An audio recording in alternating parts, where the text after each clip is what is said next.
என்ன என்ன முத்த ஊருக்குள்ள என்னென்னமோ நடந்துட்டு இருக்குது. அடே அப்பா, நடிப்புல நான் தான் கில்லாடி நினைச்ச மச்சான இந்த பாங்கு பாக்குறீங்க. ஆரம்பத்துல நான் கூட என்னமோன்னு நினைச்சேன்.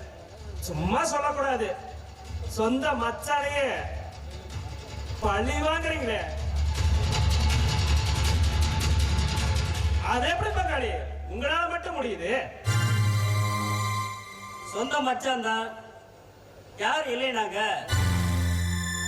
அக்காவத்தை கட்டி கொடுத்துருக்கா. என்ன இருந்தாலும் 2 பையனை பெத்தாரு. பெத்தா சரி, இவருக்குன்னு இருப்பு வச்சுக்கிட்டாரா?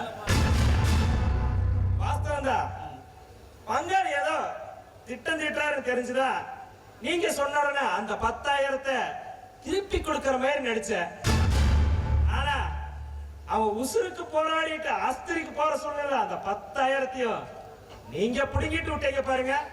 அங்கதாங்க நீங்க இருக்கிறீங்க.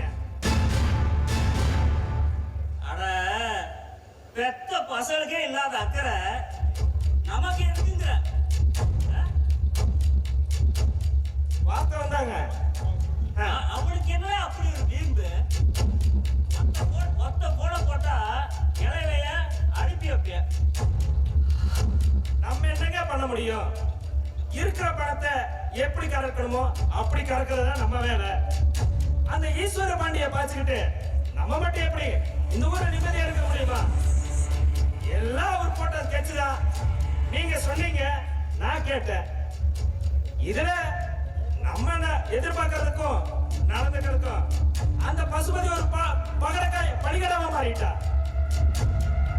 எனக்கு மட்டும் என்ன ஆசையா இருந்தாலும் அந்த ஈஸ்வரனையும் அவன் மகனையும் பகிர்ந்துக்கிட்டு நாம என்னதையா பண்ண முடியும்?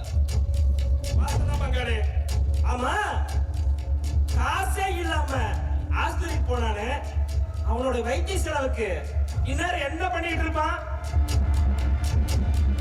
அது அந்த கிழக்கு பார்த்துருக்க மாறி ஆயிட்டா வெளிச்சம்.